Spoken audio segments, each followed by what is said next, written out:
마감딜로 이어가도록 하겠습니다. 키워드 화면으로 만나보시죠. 네, 오늘의 마감딜 키워드입니다. 여기까지가 끝인가 보. 엔비디아 비건론 확산 반도체주의 운명은? 이라고 정해봤습니다. 여기까지가 끝일까요? FR 자산관리의 길건우 대표와 함께 이야기 나눠보죠. 안녕하세요. 안녕하십니까. 진짜 끝입니까? 끝일까요? 근데 저는 사실 엔비디아 실적 보고 주가 실적 발표하고 그다음에 시간에서도 하락하는 거 보고 야 진짜 시장이 지금 힘이 없긴 없구나라고 사실은 생각이 들었어요. 왜 그러냐면 그 엔비디아 실적 보시면 아시겠지만 이거 큰 서프라이즈 아니에요?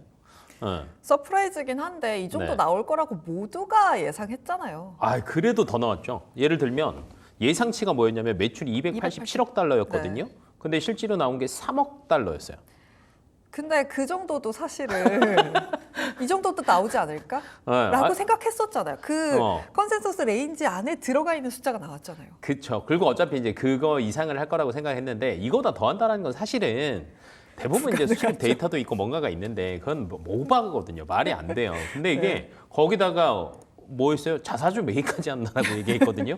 근데 주가가 빠졌단 말이에요. 네. 야, 진짜 말이 안 되는구나라고 생각했고 그냥 10이 그냥 주가를 네. 빠지기 위해서 아니면 차익 실현을 하기 위해서 뭔가 이유를 찾아야 되는구나. 그쵸. 이렇게 생각이 들었고 그러니까 메인은 이거거든요. 예상치보다 그렇게 크지 않았다. 서프라이즈를 예상했는데 서프라이즈 하지 않았다 더.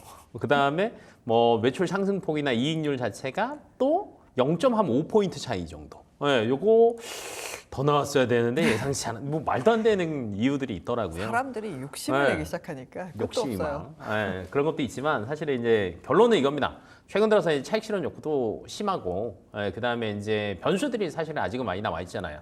잭슨홀 1차 넘었습니다. 엔비디아 실적 넘었어요. 근데 이제 그다음 남아 있는 게 FOMC. 그러니까 그때까지는 시장에서는 여러 가지 고민들이 굉장히 많은 것 같아요. 그러다 보니까 손바뀜도 빠르고 그다음에 이제 어찌됐건 엔비디아가 최근에 뭐 진짜 생성형 AI 얘기가 나오고 나서부터를 주가 상승률 계산을 해보신다라고 하면 거의 뭐 3,000%입니다. 말도 안 되죠. 네, 말도 안 되는 숫자거든요. 그러다 보니까 조금 차라리 손바뀜을 할 것들을 찾게 되고 그럼으로써 차익 실현이 나왔다라는 정도만 알아두신다라고 하면 생각하시면 될 것 같고요.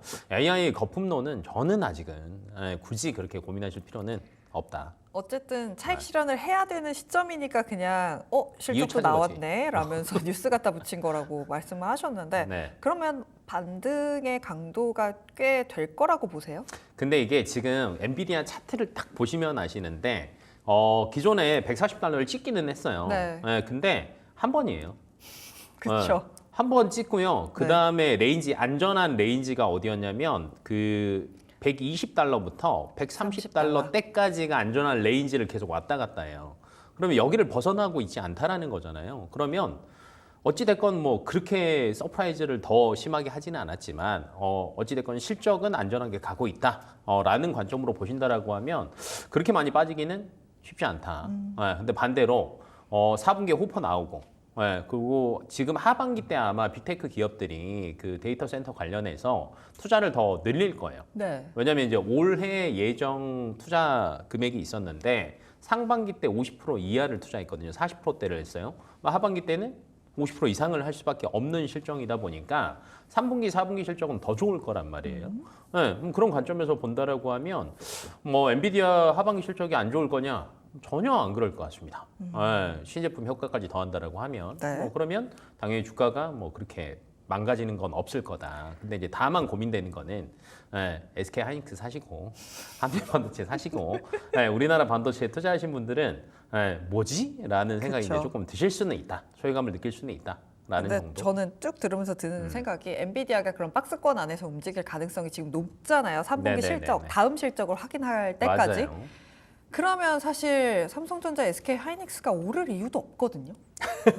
아닙니까? 근데 또 그거에 비하면 낙폭이 좀 심하기는 해요. 아, SK 하이닉스가 사실은 24만 8,500원 네. 찍고 나서부터 주가가 좀 많이 빠졌어요. 네. 제일 많이 빠질 때가 15만 원대까지 빠졌거든요. 그러면 엔비디아가 어느 정도 회복을 하면 그걸 따라 붙어야 되는데 못 따라 붙잖아요. 그렇죠. 네, 그러면 이제 왜 그럴까를 저희가 이제 여기서는 한번 고민을 해보시는 게 맞을 거는 같아요. 최근 들어서 그 한미 반도체도 사실은 엔비디아, 그다음 하면 SK 하이닉스, 그다음 한미 반도체. 이게 그냥 세 개가 하나의 패키지였다라고 생각을 하시면 되는데 최근에 한미 반도체도 그렇고 SK 하이닉스도 그렇고 발목을 잡는 이슈들이 하나 있습니다. SK 하이닉스는 삼성전자. 퀄 테스트 통과하냐 마냐. 근데 이제 대부분 예상치 나오는 게 하반기 때는 얘기가 나올 거다라는 게 있고, 그다음에 SK 하이닉스 같은 경우에 TC 본더 거의 이제 한미 반도체가 거의 독점했다시피 했다라고 생각을 하시면 되는데 이제 경쟁 업체들이 생기기 시작하고 있어요. 그럼 SK 하이닉스 입장에서도 이런 말들이 나오거든요. 비싼 거 갖다 쓰느니. 네, 뭐 퀄리티만 비슷하다라고 하면 분명히 경쟁사가 더 있는 게 SK 하이닉스 입장에서 더 좋아요. 그러니까 그게 엔비디아 입장에서 SK 하이닉스와 삼성전자를 저울질하는 거랑 똑같거든요. 그래서 이제 기존과는 다르게 독식 체제는 아니다. 조금 나눠 먹는 구조가 될 수 있다. 네. 라는 관점을 어느 정도 플러스 알파해서 생각을 하셔야 될 것 같고, 그러면 이제 지금 SK 하이닉스냐, 삼성전자냐를 이제 사실은 고민은 될 거예요. 뭐 안전한 걸 원하신다라고 하면 저는 SK 하이닉스가 그래도 내년 상반기까지는 맞을 것 같고, 단기간에 조금 뭐가 더 많이 오를 거냐를 고민해 본다라고 하면 저는 삼성전자가 그래도 다른 기대감을 안고 있잖아요. 플러스 알파에 대한 퀄 테스트 통과해서 내년에 물량을 어느 정도 받아올 거냐. 근데 어느 정도 받아올 거냐가 SK 하이닉스 입장에서는 어느 정도 뺏길 거냐. 이렇게 되니까 본인의 성향에 따라서 조금 선택을 하셔야 되는 시기일 것 같습니다. 삼성전자랑 SK 하이닉스가 사실은 뭐 예상했던 바긴 한데 3% 5%까지 빠질 일이야라고 생각하신 분들이 굉장히 맞아요. 사실은 많을 거예요. 근데 사실 지금 와서 당장 삼성전자, SK 하이닉스 매수해라라고 말씀도 못 하실 거고 투자자분들도 그렇게 못 하실 거란 말이죠. 그렇게 된다면 투자자의 눈은 어쨌든 소부장으로 가게 될 것인데 네. 뭐 삼성전자든 SK 하이닉스든 지금 어쨌든 하반기로 갈수록 나쁜 건 아니잖아요. 나쁠 게 없죠. 네, 솔직히 그렇다면 얘기하면. 소부장 쪽에서도 어느 쪽에 삼성전자 밸류체인을 봐야 할지 하이닉스 밸류체인을 봐야 할지 좀 고민스럽거든요. 둘 다 보는 게 맞다라고 봅니다. 우선은 이제 저희가 이제 기존의 소부장에서도 장비주를 본다라고 하면 SK 하이닉스 향 HBM 관련 장비주들만 사실은 많이 달렸어요. 대표적인 게 이제 한미 반도체, 그다음에 이제 시가하게 들어가는 HPSP 정도라고 이제 생각하시면 되는데, 근데 이제 이 기업들 입장에서 본다라고 하면은 SK 하이닉스만 보고 달려가다가 얘네들이 조금 멈추니까 사실은 큰 게 멈추면 작은 애들은 더 크게 와닿거든요. 그러면 이제 그 다음 걸 보셔야 돼요. 그 다음을 따라가는 애들이 뭐였냐면 삼성전자향 HBM 관련주들이었습니다. 네. 대표적인 게 이오 테크닉스라고 생각을 하시면 될 것 같은데 이오도 요즘에 많이 쉬죠? 네. 그러면 여기 또 선뜻 손 나가기는 어렵거든요. 그럼 이제 그 다음 주자는 뭐냐라고 하면 25년을 사실은 하반기 때는 이제 바라보고 투자를 하셔야 되는데 25년도에 이제 얘기가 나오는 게 삼성전자와 SK하이닉스가 캐파 증설을 할 거다. 근데 이거는 맞아요. 왜 캐파 증설을 해야 되냐면 기존에 어찌됐건 반도체가 너무 안 나갈 때 재고 조정을 하면서 감산을 했단 말이에요. 왜냐면 그래야 이제 가격을 안정적으로 유지할 수 있으니까. 근데 이제 감산했던 거를 자연스럽게 돌렸어요. 뭘 돌렸냐? HBM을 돌렸습니다. 네. 근데 HBM을 여기에서 더 늘릴 거냐? 아마 올해보다는 내년에가 더 많이 나가기는 할 거예요. 지금 예상치로도 HBM이 D램 전체에서 차지하는 비중 캐파가 한 30% 정도는 될 거다라는 수치들이 나오기 시작하거든요. 그러면 나머지 기본 D램이 만약에 플러스 알파 된다라고 하면 증설을 안 할 수는 없는 시점이라는 겁니다. 그러면 당연히 증설하기 위해서 들어가는 전공정 장비들이 굉장히 많이 있겠죠. 그래서 만약에 소부장을 노리신다라고 하면 저는 그래도 전공정을 노리시는 게 맞고 단기적인 이슈를 노리신다라고 하면 삼성전자 퀄 테스트 통과한다라고 하면 사실은 이오 테크닉스나 이런 애들은 조금 많이 뛸 수 있거든요. 그래서 그렇게 조금 나눠서 생각을 해보셔야 될 것 같아요. 그렇다면 이번에는 네. 투자적인 부분으로 좀 접근을 해볼게요. 오늘 PSK가 11% 빠졌고요. 네. PSK 홀딩스가 유진테크가 10% 빠졌습니다. 네. 사실 더 올라가야 할 이유도 없는 상황이고 하다 보니 개인들이 이걸 다 물량을 받아갔단 말이죠. 네.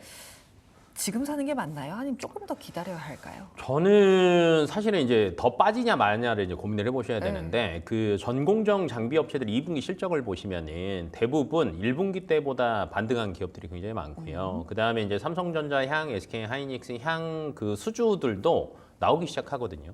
그럼 여기에서 이제 실질적으로 주가가 더 빠진다라는 거는 실적이 굉장히 안 좋을 거라는 거예요. 3분기, 4분기 실적이 예상치가. 근데 그럴 이유는 없다라는 거예요.